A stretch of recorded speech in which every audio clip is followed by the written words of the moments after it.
नमस्कार। प्रारंभ पर आप सभी का स्वागत है। मैं अवनीश। एक बार फिर आज हमारे साथ हैं रंजय त्रिपाठी जी।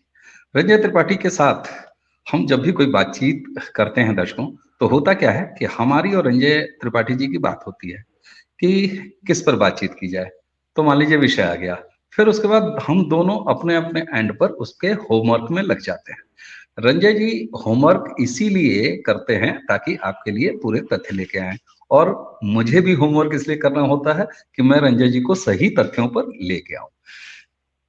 पाकिस्तान और अफगानिस्तान, आप भी सोचेंगे कि भारत में जब हमेशा भारत और पाकिस्तान के संबंधों की बातचीत होती है, तो आज ये दोनों लोग भारत में बैठ के अफगानिस्तान और पाकिस्तान के संबंधों पर क्यों बातचीत कर रहे हैं।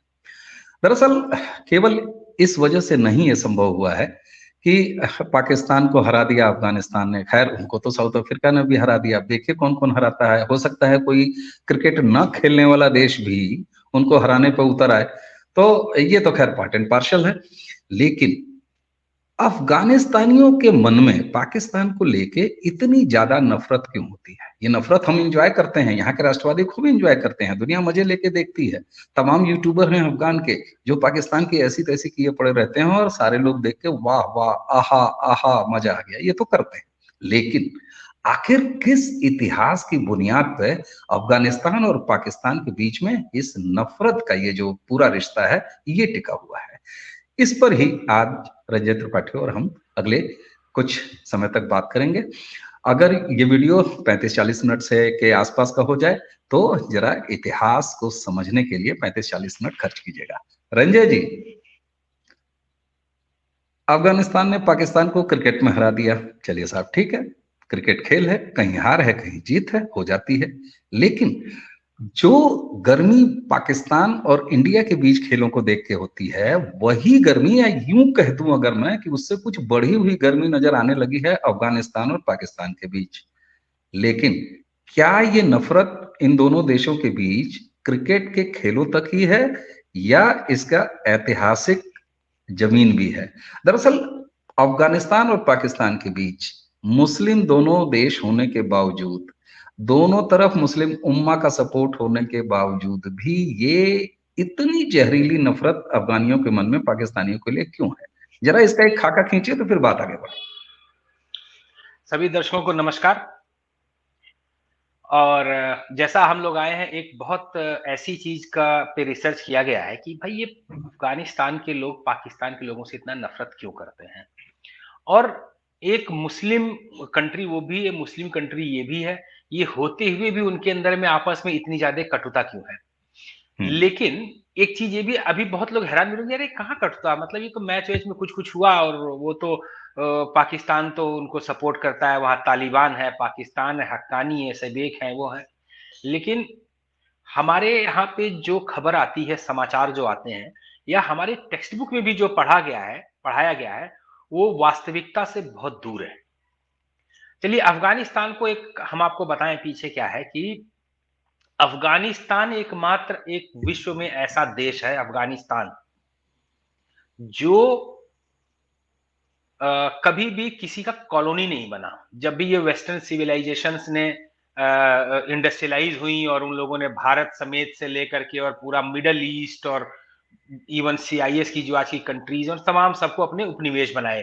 मूलतः जिन्होंने उपनिवेश बनाए थे वो थे ब्रिटेन, फ्रांस, जर्मनी, नीदरलैंड और कुछ रशियंस। तो हालांकि यूएस ने भी उपनिवेश नहीं बनाया था, यूएस तो खुद ही उपनिवेश था, वो अलग इतिहास है। एनीवे, तो अफगानिस्तान कभी भी किसी का उपनिवेश नहीं बन सका। हाँ, अफगानिस्तान के ऊपर में लड़ाई करने के लिए जो 2 वार हुई थी, वो अंग्रेज जब भारत आ चुके थे तो भारत से वो अफगानिस्तान में लड़ने गए थे। एक 1800 कुछ 30 या 29 की एक लड़ाई है, जिसको फर्स्ट एंग्लो अफगान वॉर कहा जाता है। और उसमें भारत मूल के सब सेनाएं थे, मोस्टली सिख थे, और जिन्होंने जो ब्रिटिश की तरफ लड़ाई करी, और उसकी बड़ी बुरी तरह से हार हुई थी फर्स्ट एंग्लो अफगान वार में। उसके बाद कुछ सालों के बाद, मतलब शायद 30-40 या 50 साल के बाद में एक दूसरी एंग्लो अफगान वार हुई। उस एंग्लो अफगान वार में ब्रिटेन को समझौता करना पड़ा अफगानों से, और वो वहां पे जाकर के एक समझौता हुआ। वो समझौता जो हुआ एक बहुत बड़ा ऐसा ऐसा एक खाई बना जो आज तक चल रहा है। इन द मीन टाइम मैंने कहा कि अफगान किसी से हारे नहीं। अफगान सिर्फ अपने जीवन में एक लड़ाई हारे, वो महाराजा रणजीत सिंह ने जब अफगानिस्तान पे कब्जा किया था। और उस समय में महाराजा रणजीत सिंह के टाइम पे जब जो नक्शा था जो आया था कब वो न सिर्फ अफगानिस्तान और काबुल का एरिया था, बल्कि बलूचिस्तान का भी बहुत सारा एरिया जो है, जो आप देखेंगे पाकिस्तान के तो जो 4 सूबे हैं जो उनके, पाकिस्तान को आप पाकिस्तान का नक्शा उठाएंगे वो 5 नहीं है, लेकिन पाकिस्तान में असल में 4 ही सूबे हैं जो ऑफिशियली मैप पे हैं। पंजाब, सिंध, बलूचिस्तान और खैबर पख्तूनख्वा। जो 5वां है वो तो भारत का हिस्सा है, जिसको वो इलीगली अपने में दिखाता है। तो वो जो बलूचिस्तान है वो सीधे जाकर के खैबर पख्तूनख्वा के ऊपर जाकर के मिलता है, तो उसका कुछ एरिया, और ये भी वो महाराजा रणजीत सिंह के अधिकार में था। तो क्या हुआ कि जो महाराजा रणजीत सिंह के अधिकार में था तो उसको भारत का हिस्सा उन्होंने माना जाता था। मतलब तमाम एक खिचड़ी टाइप की नक्शे में पकी हुई थी। जब ब्रिटिश आए, और ब्रिटिश का जैसा कि आपको मालूम है कि वो हमेशा एक देश को छोटे छोटे पार्ट में डिवाइड करते थे, उनको रूल करना आसान होता था। लेकिन रूल करने के लिए वो एक ये भी चीज देखते थे कि जिन 2 देशों को वो डिवाइड करें, उन दोनों के बीच में एक ऐसी चीज खींच दें जिससे वो दोनों देश भी आपस में लड़ते रहें, और ये अपना अपना जो है मौज, अपने राज का मौज काटते रहेंगे। तो उसी तरह से जो है वहां पे एक, जब ये समझौता हुआ 1893 की जो लड़ाई हुई, उस 1893 में जब ये आया तो उस समय एक अंग्रेज का एक सिविल सर्विसेज का एक होता था, मतलब बड़ा अधिकारी था, डूरंड नाम था उसका। वो गया और उसने जो है एक अफगानिस्तान और भारत की एक सीमा बनाई। 1300 किलोमीटर का वो सीमा है। उस सीमा में उसने गिलगित बल्तिस्तान से लेकर के खैबर पख्तूनख्वा होते हुए और बलूचिस्तान तक की एक लाइन ड्रॉ करी 1300 किलोमीटर की, और उसको बताया इसके उधर अफगानिस्तान और इसके इधर भारत। तो समझौता तो हो गया, और समझौते में ये हुआ कि शांति भाई, कोई किसी से लड़ेगा नहीं, हम आपस में ट्रेड करेंगे, एक दूसरे से मित्रता रखेंगे, ये वो, तो तुम हमारी कॉलोनी नहीं, हम तुम्हारे कॉलोनी नहीं, इस टाइप का हुआ। लेकिन जैसे ही ये डूरंड लाइन बनी, डूरंड लाइन बनने के अगले ही कुछ महीनों में अफगानियों ने उसको जो है तोड़ ताड़ करके, जो मतलब बेसिकली तोड़ना नहीं, मतलब उस समझौते को तोड़ करके वो सीधा घुस गए, भैया ये हमारा ही एरिया है, आपका नहीं है, ये भारत का नहीं है। उसमें भारत था ना, पाकिस्तान तो था ही नहीं, तो भारत का नहीं है। उन्होंने बोला क्यों? बोले डूरंड ने तो लाइन बना दी है। कहते हैं कि डूरंड ने जो लाइन बनाई है वो लाइन तो उसने बना दी महाराजा रणजीत सिंह के हिसाब से, जो कि महाराजा रणजीत सिंह ने वो जीते थे। लेकिन जो जीते थे वो असल में उनका नहीं था ना। ये इतना बलूचिस्तान और ये खैबर पख्तूनख्वा और पश्तूनों का जो इतना एरिया, ये हमारा है, ये हम अफगानिस्तानी है, ये अफगानी है ये। तो वहीं से ये लड़ाई एक चलता चला गया और बात बवाल बढ़ता रहा। वो तभी नहीं मानते थे। खैर, हम लोग बीच में आजादी स्ट्रगल वगैरह बहुत लंबा हो जाएगा। हम आते हैं सीधे 1947 पे। 1946 में भारत विभाजन हो जाएगा, ये चालू हो गया। कौन सा प्रांत किधर जाएगा, कौन सा रजवाड़ा किधर जाएगा, क्या किधर जाएगा, हो जाएगा। तो पाकिस्तान बनाने का जो एरिया हुआ, एक वेस्टर्न पाकिस्तान, एक ईस्टर्न पाकिस्तान, और एक था वो जो सेंट्रल में पाकिस्तान, जो कि साउथ में आंध्रा के आसपास था। तो वो तो खैर पटेल जी ने मारपीट करके ले लिया, वो नहीं हो पाया। लेकिन ईस्ट पाकिस्तान और वेस्ट पाकिस्तान बन गए।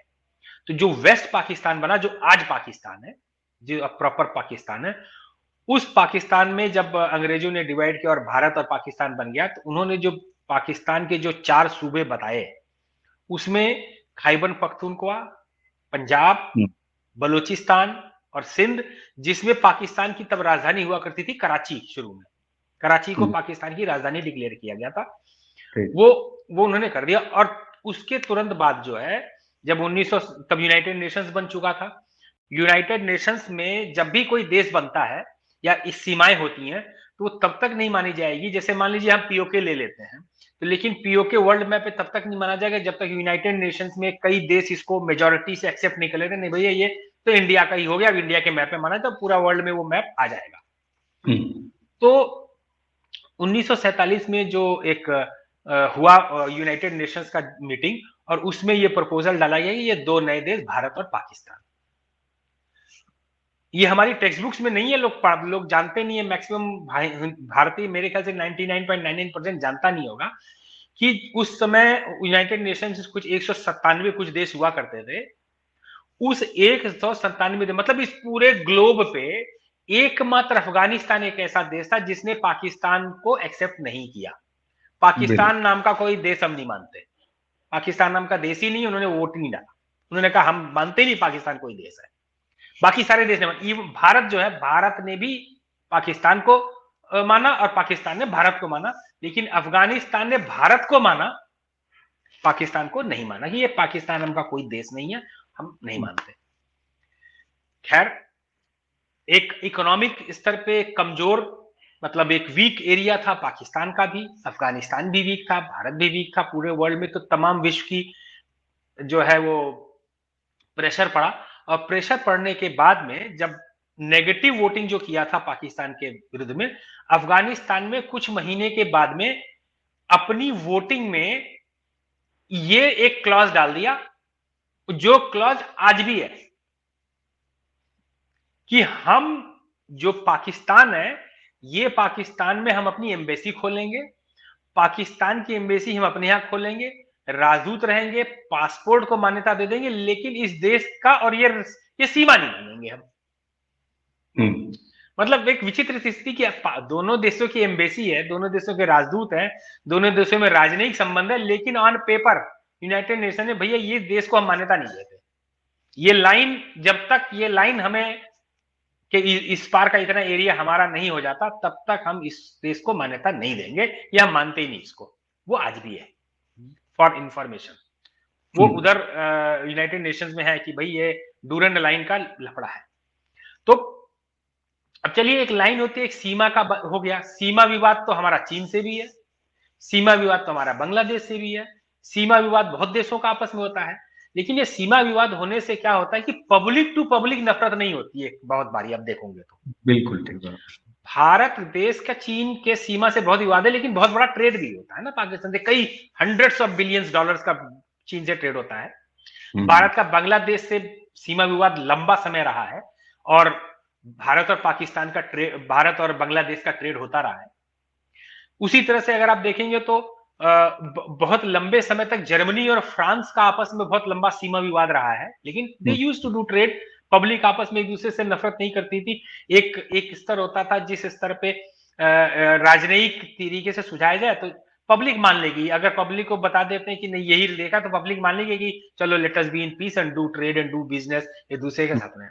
लेकिन अफगानिस्तान और पाकिस्तान में सीमा का जो तनाव है, वो तनाव के साथ में पब्लिक टू पब्लिक नफरत है।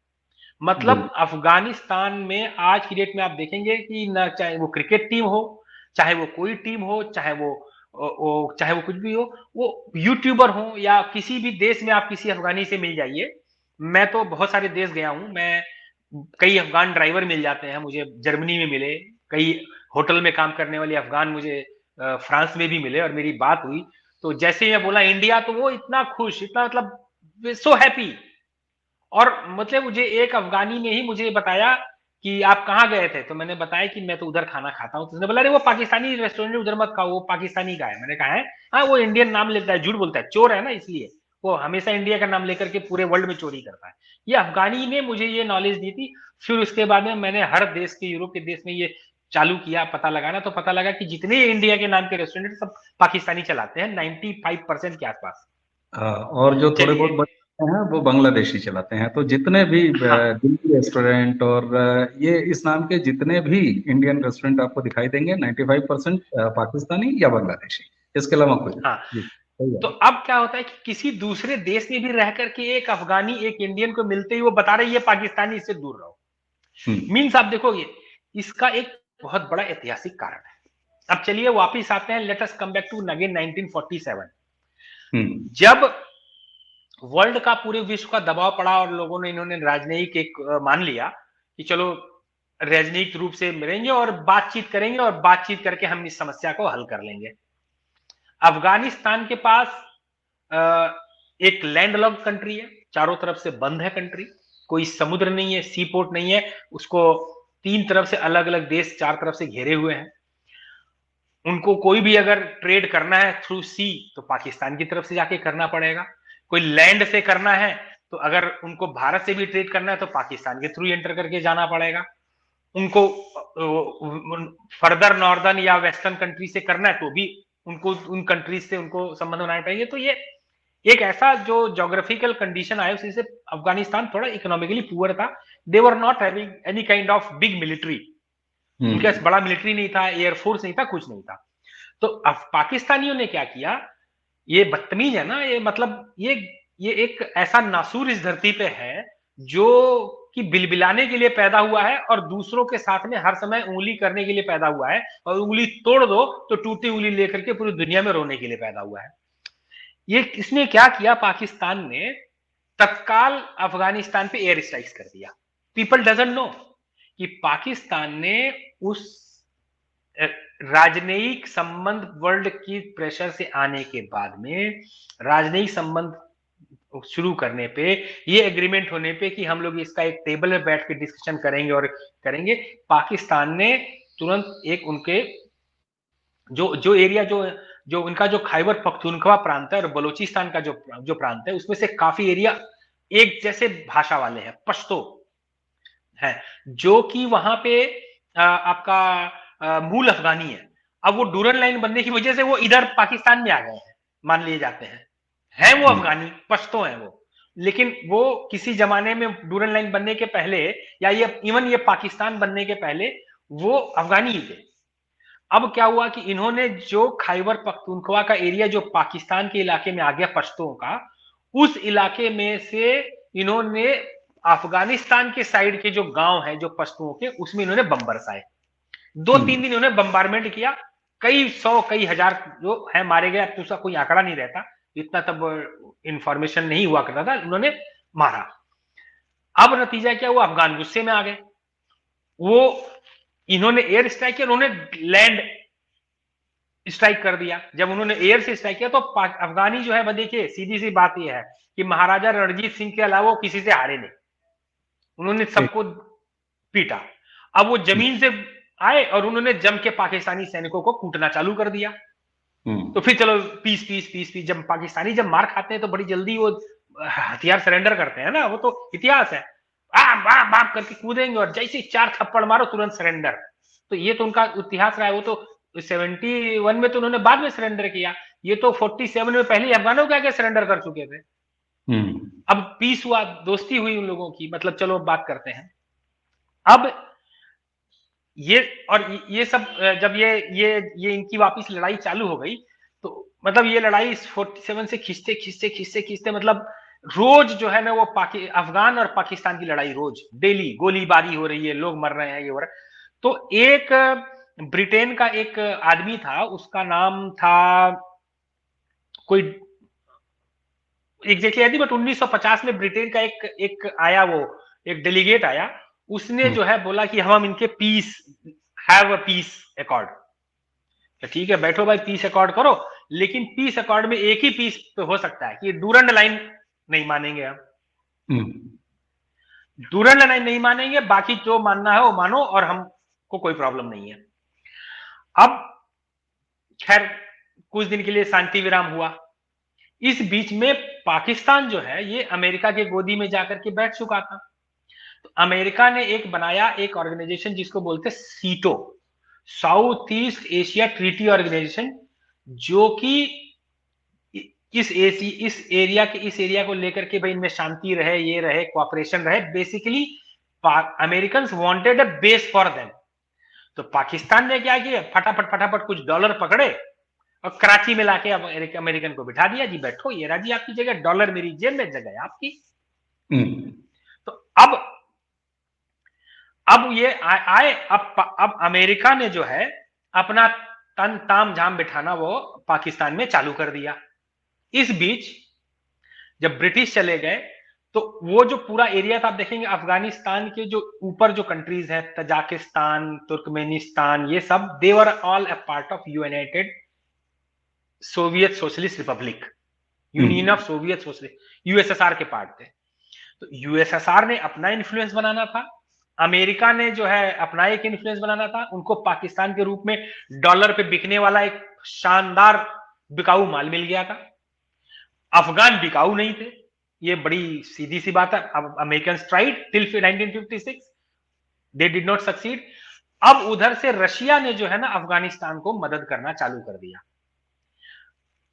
मतलब एक बड़ी अब वो बात है कि जो रशिया जब मदद करता था अफगानिस्तान का, तो उस रशियन मदद की वजह से Afghanistan economy and currency was far stronger than Pakistan during that period. Afghanistan Pakistan से रिच कंट्री था और अफगानिस्तान में खेती बहुत ज्यादा होती थी, जो कि रशियंस अपने टेक्नोलॉजी देते थे, करते थे, वो उन्होंने हेल्प करना चालू किया। इस बीच में क्या हुआ कि जो अफगानिस्तान के जितने भी शासक आए, हाँ, पीस के लिए मीटिंग तो अमेरिका करवाता रहता था, डूरेंट लाइन पे लड़ाई होती रहती थी, अमेरिका आता था, फिर कुछ चलो 2-4 महीने की पीस करो, ये करो लड़ाई कराओ, और वो लेकिन वो अफगानी फिर आते थे, वो इनको ठोकते थे, पीटते थे, हमें हमारी जगह चाहिए। क्योंकि उसमें भी ये भी चीज था कि चलो मान लिया कि आपका कल्चर मिलता जुलता हो, आपका जो है मान्यताएं मिलती जुलती हो। मैं इस्लाम की लिहाजे से बात नहीं कर रहा हूं, इस्लाम में तो भाई एक गॉड होगा, एक नबी होगा, मान लिया, वो नहीं, वो तो अलग चीज हो गया। अब पश्तुओं का और ये पंजाबियों का क्या मेल? बिल्कुल ठीक बात। तो उनका कोई कल्चर नहीं मिलता था। उन जो अपना जो पाकिस्तान का जो खैबर पख्तूनख्वा के जहां पे मेजोरिटी में पश्तून थे, वो इनसे कुछ घुलते मिलते नहीं पाते थे, ना ये उनसे घुल मिल पाते थे। तो क्या होता था कि वो अफगानी ये कहते, ये जो पश्तो जो थे, ये लोग बहुत गरीब थे। अब मान लो भाई लॉक, ये भी तो लॉक्ड स्टेट है ना, क्योंकि पाकिस्तान ने तो हमेशा से जितनी भी कुछ किया, शुरू में कराची को राजधानी होने के कारण और सी पोर्ट होने के कारण उन्होंने सिंध में किया, और mostly they did it in Punjab area. उसके अलावा तो उन्होंने कहीं पे कुछ किया ही नहीं ना, सड़कें तक नहीं बनाई ढंग की, ना खैबर पख्तूनख्वा में, ना बलोचिस्तान में, ना जो उन्होंने इलीगल ऑक्यूपाई किया है हमारी टेरिटरी ना उसमें। तो बहुत सारे जो गरीब, जो ये अफगान जो अफगान मूल के पाकिस्तानी बन गए, अफगान मूल के लेकिन पाकिस्तानी बन गए ड्यू टू डूरेंट लाइन, वो अपनी रोजी रोटी कमाने के लिए लाहौर, कराची, पेशावर, नहीं पेशावर तो खैर उसी में आ गया, आपका मुल्तान, फिर आपका ये बहावलपुर, और ये सब एरिया जो पाकिस्तान के दो चार बिजनेस वाले एरिया थे, ये आते चले गए। वो इधर आते थे, वो यहाँ रुकते थे, उन्होंने यहाँ पे अपने घर बनाए, यहाँ पे अपने बिजनेस बनाए, अपने आप को डेवलप किया। और बहुत कंसीडरेबल नंबर है इन अफगानों का, जो बड़ी मेहनत से जिन्होंने इन एरिया में जाकर के अपने बिजनेस खड़े किए हैं, अपने इन्होंने व्यवसाय खड़े किए हैं। अब क्या होता था कि इसमें से जो और भी जो पश्तो गरीब होते थे, पाकिस्तान ने इनका हेल्प लिया था, भारत में उनको पैसे दे करके टेररिस्ट बनाने के लिए उनको ट्रेन करना चालू किया। और उनको जो है, जैसे जो 1947 की जो लड़ाई चालू हुई थी जो कश्मीर, वो तो सबसे पहले उन्होंने इन पश्तुओं को ही भेजा था ना, हथियार दे करके चलो जाओ मारो। एक्चुअली क्या होता है कि अभी तक जितनी भी लड़ाइयां हुई हैं, पाकिस्तान ने की जो आर्मी पर्सनल लड़ने जाती थी, भारत से आती थी लड़ने के लिए, उन आर्मी पर्सनल के साथ में ये बहुत सारे अपने कबीलाइयों को भी भेजते थे लड़ने के लिए, जिससे नंबर ज्यादा हो जाए। मेरी अपनी थ्योरी है कि अगर मान लीजिए 100 पाकिस्तानी आते थे लड़ने के लिए, उसमें से 40 या 50 ही होते थे जो रेगुलर आर्मी वाले होते थे, बाकी वो लोग ये इन लोगों को पकड़ के भेड़ मुर्गों की तरह आगे बढ़ा देते, जाओ लड़ो और मरो, या मारो मारो काटो। Anyway, late us come back. तो अब क्या हुआ, एक ये सीटो आकर के पाकिस्तान में बैठ गया, सीआईए की गतिविधियां चालू हो गई। उसको काउंटर करने के लिए रशिया ने WID नाम की एक इंटेलिजेंस एजेंसी स्टार्ट करी अफगानिस्तान में। उस इंटेलिजेंस का जो काम था वो ये था कि वो ये सारे इंफॉर्मेशन गैदर करना कि अब पाकिस्तान कितने डॉलर के पैसे लेकर के कौन सा अपना एरिया बेच रहा है, कौन सा आदमी को का लाश बनाने की बात कर रहा है, तो उसको काउंटर करना। अब ये जो 1976 में एक इनके जो एक राजा जो उसमें जो बादशाह थे अफगानिस्तान के, वो रशियन इन्फ्लुएंस में थे। उन्होंने रशिया ने उनको कन्विंस किया कि आप एक काम करो कि डूरन लाइन पे पीस कर दो। It was their way of thinking कि अगर हम डूरन लाइन पे पीस कर देते हैं, डूरन लाइन को अगर पे हम पीस रखेंगे तो शायद अमेरिका अपनी सीआईए की एक्टिविटी, पाकिस्तान की अपनी आईएसआई की एक्टिविटी हाल्ट कर देगी। ठीक बात। तो इन्होंने क्या किया कि जो दाऊद खान, मोहम्मद दाऊद खान करके नाम था उनका, उन्होंने जो है ये किया और बोला, उन्होंने ये भी बोला कि let us sit together and I am ready to accept Durand line as a international line. पहली बार 1976 में किसी अफगान के बादशाह ने ये कहा। अब पाकिस्तानी तो भैया पाकिस्तानी, बरसाती मेढक, फूल के कुप्पा, अब तो ये होना ही। अब उन्होंने क्या किया कि अब उन्होंने बोला अब तो भाई ये तो हमारा ही है, और उन्होंने क्या किया, सीधे सीआईए को एक प्लेइंग फील्ड लेकर के सीधे घुसाया पेशावर, बिल्कुल खैबर पख्तूनख्वा के बिल्कुल उस सामने देखते ही खैबर पख्तूनख्वा और डूरन लाइन। अब जैसे इन्होंने इनको घुसाया, उधर से रशिया भी फड़फड़ा और रशिया ने सीधे अफगानिस्तान का इन्वेजन कर दिया। जब उधर से उन्होंने इन्वेजन किया तो ये अफगानियों ने उस समय तुरंत, ये अफगानियों ने पाकिस्तानी को मना किया था कि you should not mobilise army, you should not do anything on this border, इस बॉर्डर पे आपको कुछ नहीं करना है। लेकिन ये माने नहीं, इन्होंने कर दिया और उधर से रशिया ने उधर से इन्वेड कर दिया। रशिया ने उधर से इन्वेड कर दिया तो अब इधर से जो है बहुत सारे अफगानी जो है वो अफगानिस्तान छोड़ छोड़ करके वो पाकिस्तान में एकदम घुसना चालू कर दिए। अमेरिका ने बोला इनको घुसाओ, आने दो, इनको कोई प्रॉब्लम नहीं है, ये हमारे एसेट बनेंगे आने वाले टाइम पे, और इनको घुसाने के बदले में येलो डॉलर। तो अब पाकिस्तान भाई बिकाऊ माल है, उसको आज पैसा दो वो तो अपने लड़कियां बेच देता है चीन में, अपनी तो महिलाएं बेच रहा है ना चीन में, ठीक बात। उसको उससे क्या लेना देना। तो अब उसने पैसा पाया और अफगानों को अंदर घुसाना चालू कर दिया, अफगान अंदर आने चालू हो गए। अब एक ऐसी कॉम्प्लेक्स सिचुएशन आ गई कि डूरन लाइन पे लड़ाई है, अफगानिस्तान के अंदर में कई कबीलों की लड़ाई है, रशिया लड़ रहा है, अमेरिका का इन्फ्लुएंस है। अब उनसे लड़ने के लिए जितने अफगान आए उसमें से बहुत सारे लोगों को अमेरिका ने ट्रेन कर करके और उनको हथियार पकड़ करके फिर अफगानिस्तान वापस भेजना चालू कर दिया, जाओ मारो। अब जो यहां से बंदूक लेकर के जा रहे हैं तो वहां पे बहुत सारे ऐसे अफगानियों को उन लोगों ने मारना चालू कर दिया, ये बोल करके अरे ये रशिया के लिए काम करता है, ठाए। बहुत सारे अफगानियों को इन्होंने मारना चालू कर दिया।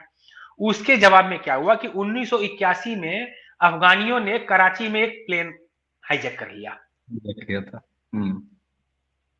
कराची से हाईजैक करके उसको ले आए काबुल और बोला कि औकात में मत, क्योंकि क्या होता है कि आप उस देश पे 1947 से आप एयरफोर्स से बम बरसा रहे हो, उसके लोगों को मार रहे हो, मतलब हर तरह की करो तो कोई ना कोई तो रिटेलिएशन वो करता, उसने किया। खैर वो मामला भी किसी तरीके से जो है वो शांत हुआ, चलो प्लेन में निपटाया गया, किया गया।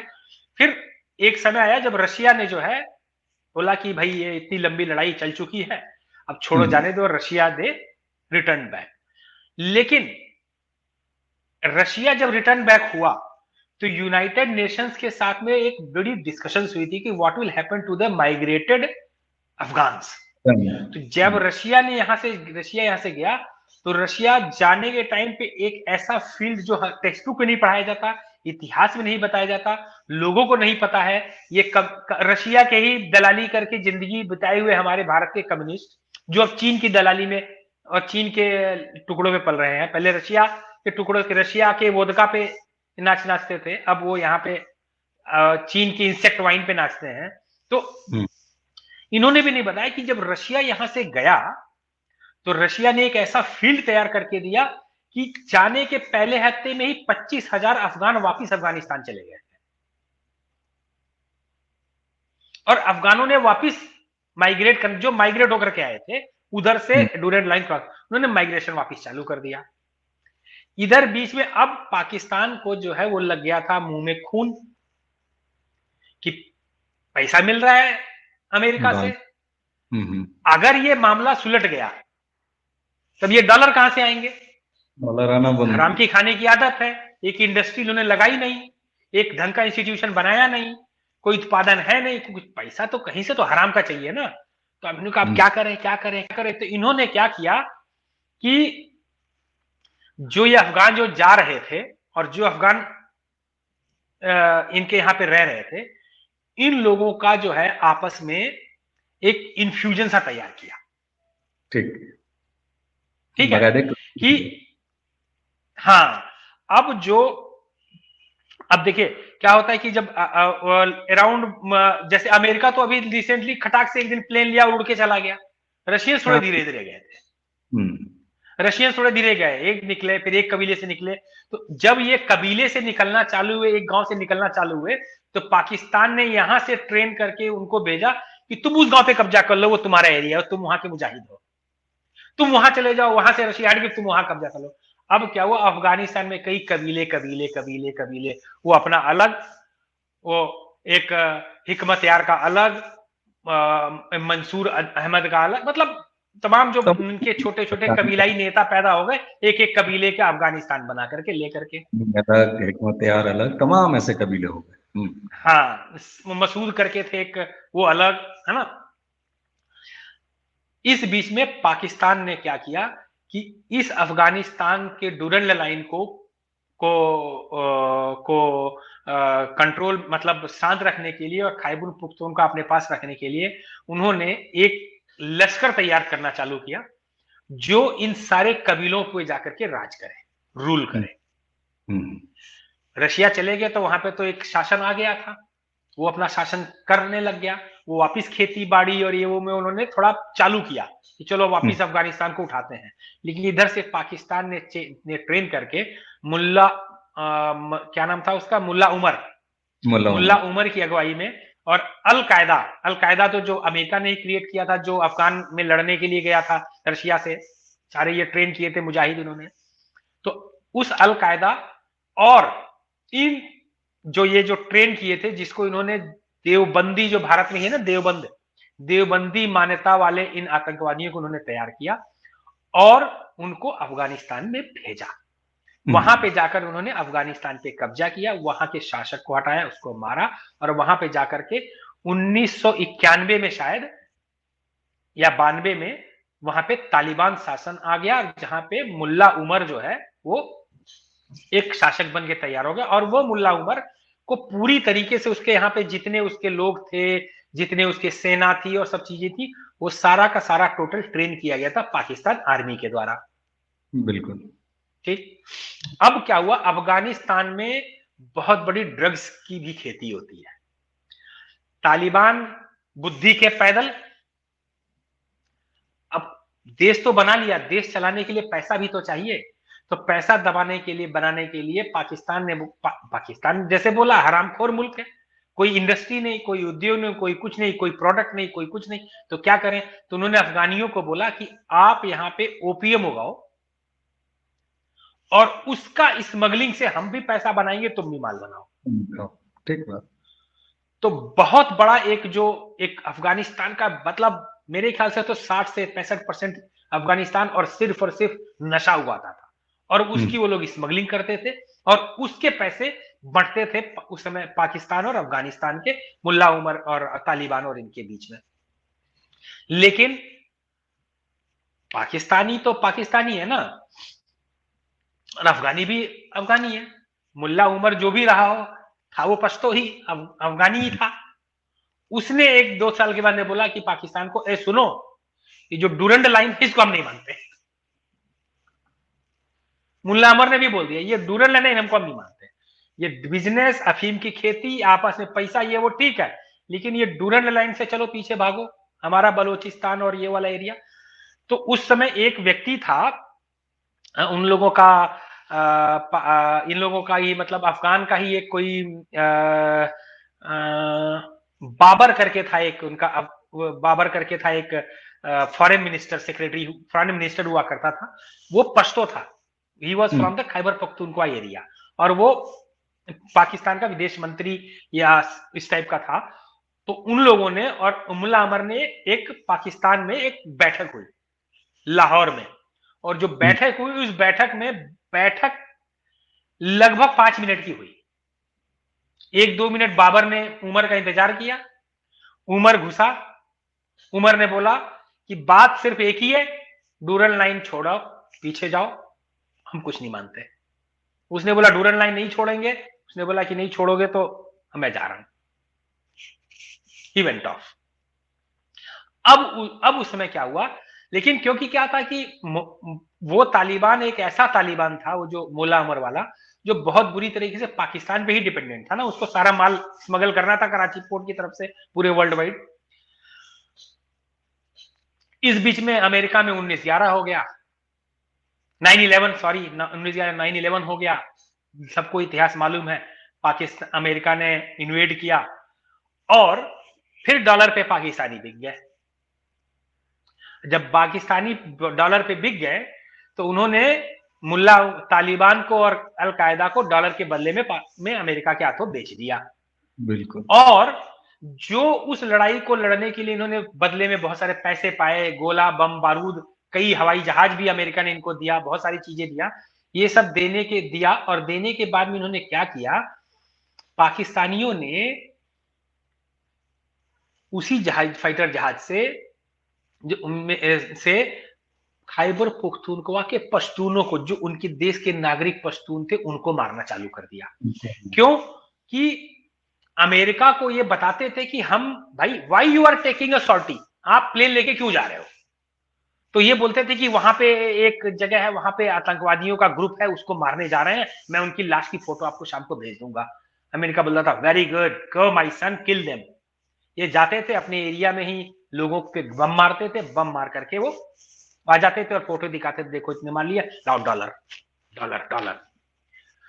तो पाकिस्तान ने खूब जो है डॉलर बनाए, अपने ही लोगों को खूब मार के, और अफगानियों के ऊपर में खूब बम बरसाए।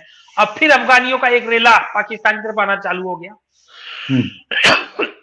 भाई जब वहां मार रहे हो तो वहां से तो जो पब्लिक है वो भागेगी ना, तुमको तो तालिबान को मारना है, लेकिन तुम तो कहीं भी गोली बम मार रहे हो ना, तुम तो कहीं पे भी बम डाल दे रहे हो। तो जो बचते थे वो फिर वापस पाकिस्तान में भागना चालू हो गए। तो अमेरिका ने बोला अच्छा जो बच के आ रहे हैं हम आर्मी आने दो, एक काम करो, मैं इसका डॉलर देगा तुमको, डॉलर लो, डॉलर इनको आने दो, डॉलर लो।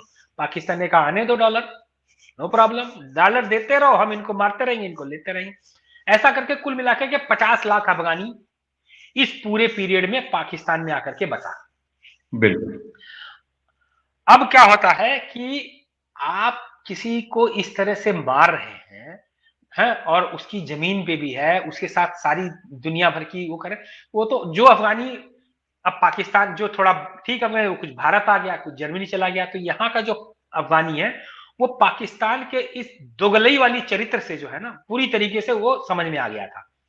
जब हामिद करजई बने प्रधानमंत्री तालिबान के हटने के बाद में, हामिद करजई का पहला स्टेटमेंट यही था कि we do not recognise Durand line.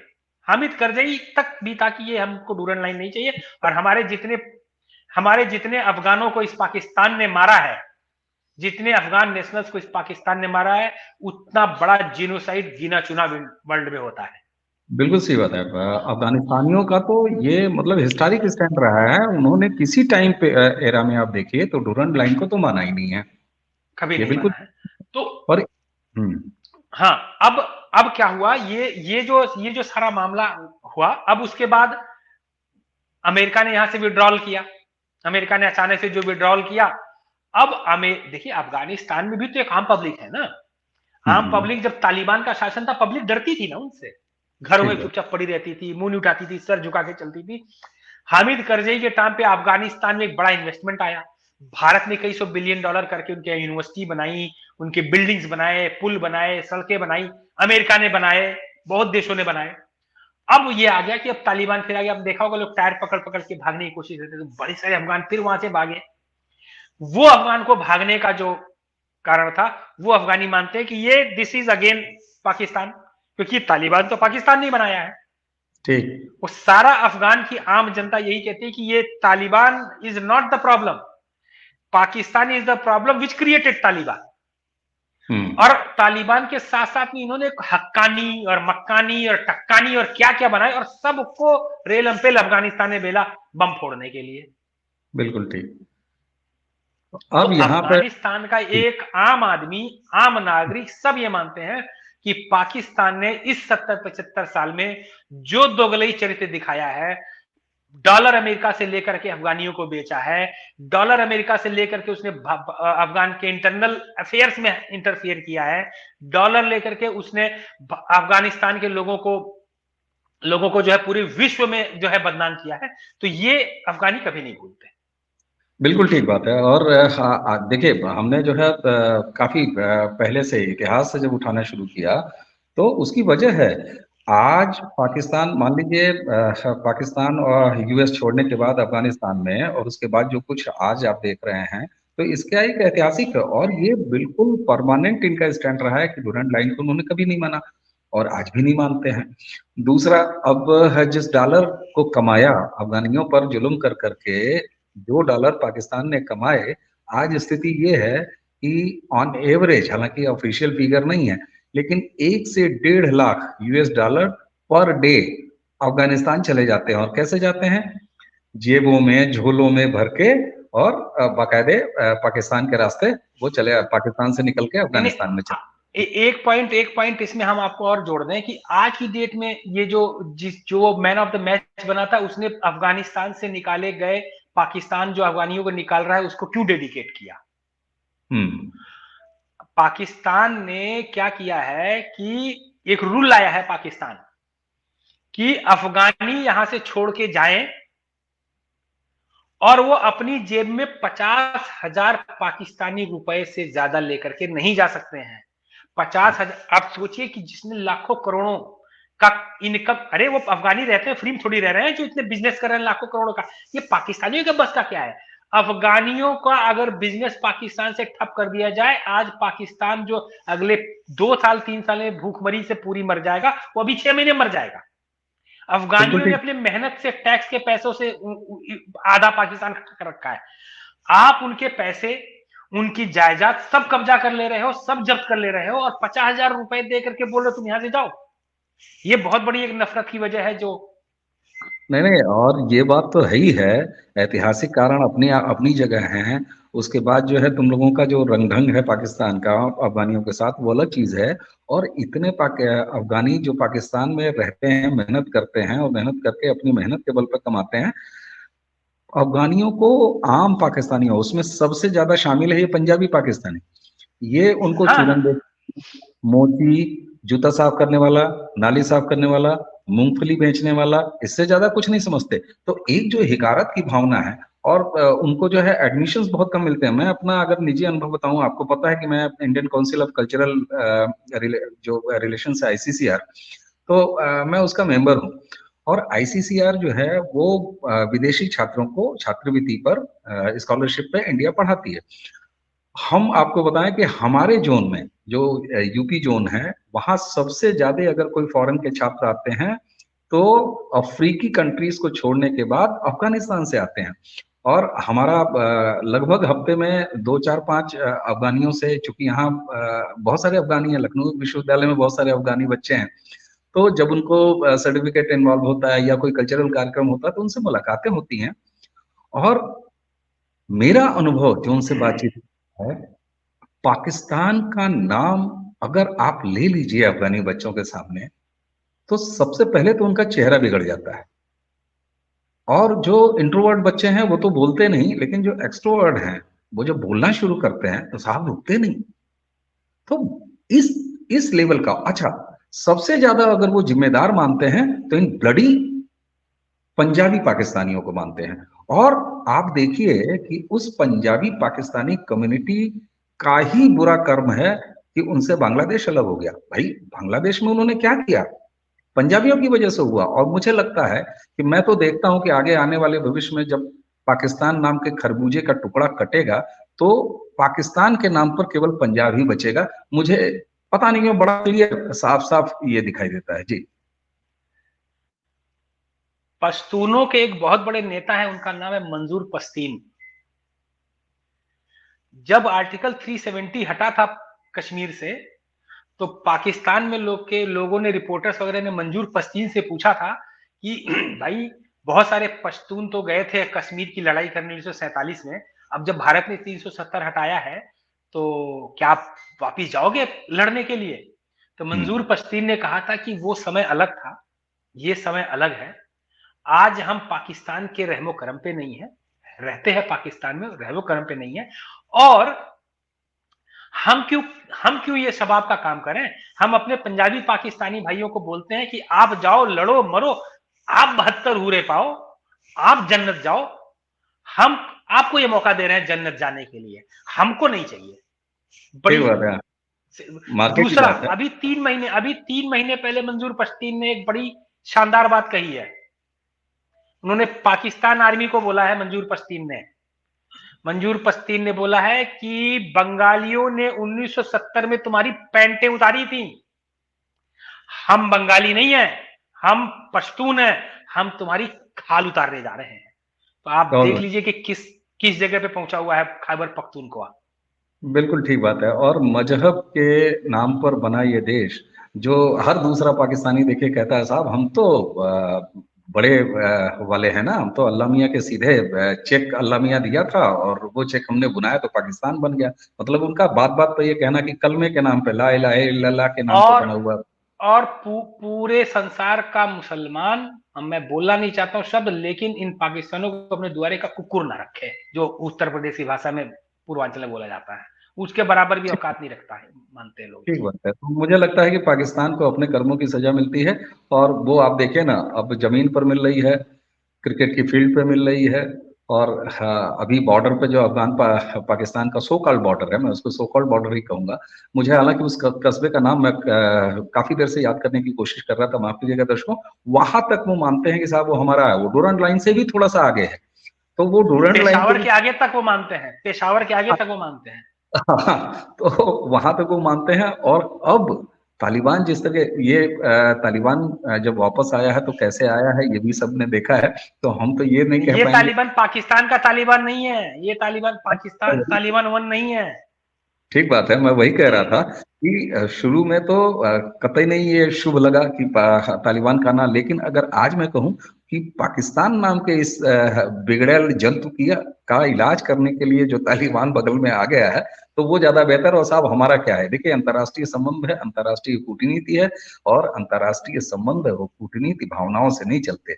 यहाँ तो ये होता है कि आप दर्शकों आपने ध्यान दिया होगा कि जब कहीं इंटरनेशनल कोई कॉन्फ्लिक्ट होता है ना, तो अगर कोई एक एम्बेसी के कर्मचारी को हटाता है तो सामने वाला 2 को हटाता है, फिर ये 4 को हटाएगा, वो 6 को हटाएगा। हालांकि कनाडा के साथ तो इंडिया ने, उन्होंने 1 निकाला, इन्होंने 1 निकाला, उसके बाद 42 उठा के फेंक दिए। तो ये तो खैर बदलता हुआ भारत है। तो मुझे लग रहा है कि तालिबान, प्रेजेंट तालिबान के रेजिम में अगर भारत के दृष्टिकोण की बात की जाए तो भारत कूल है आज के तालिबान से। भाई तुम्हारा मजहब है तो है, हम क्या करें, और तुम अगर भारत के तालिबान जितने तो हम क्या भारत करें। के जित भारत भारत के जितने पेंडिंग प्रोजेक्ट रुक गए थे जब तालिबान शासन आया है, all of the projects are now running. बिल्कुल बिल्कुल। और पाकिस्तान को 1-1.5 लाख डॉलर पर डे के हिसाब से वो खाली किया जा रहा है। और पाकिस्तान ऐसे ही खाली हो जाए तो अच्छा, मतलब हमें बुरा लगेगा। मैं तो यही कहूंगा, मुझे बुरा लगेगा। मैं एक हल्का सा अफसोस जाहिर करूंगा, एक फेसबुक पोस्ट लिख दूंगा, एक्स पे एक स्टेटस अपडेट कर दूंगा कि बड़ा बुरा लगा कि पाकिस्तान बर्बाद हो गया। बहरहाल रंजन जी, पाकिस्तान और अफगानिस्तान के बीच में अल्लाह मियाँ के आशीर्वाद के बावजूद भी ये जो खट्टी खीर और खट्टी खीरी रिश्ते हैं, इसका इतिहास का पुनरावलोकन हमने किया। दर्शकों, हमें उम्मीद है कि हमने सिर्फ आपको छेड़ा है, आप सबको, आप सुधी लोग हैं। और हमारे और रंजय त्रिपाठी के छेड़ने के बाद आप और भी, क्योंकि अभी ये तो इंटरनेट का समय है साहब, एक क्लिक करेंगे सारा इतिहास खुल के आ जाएगा।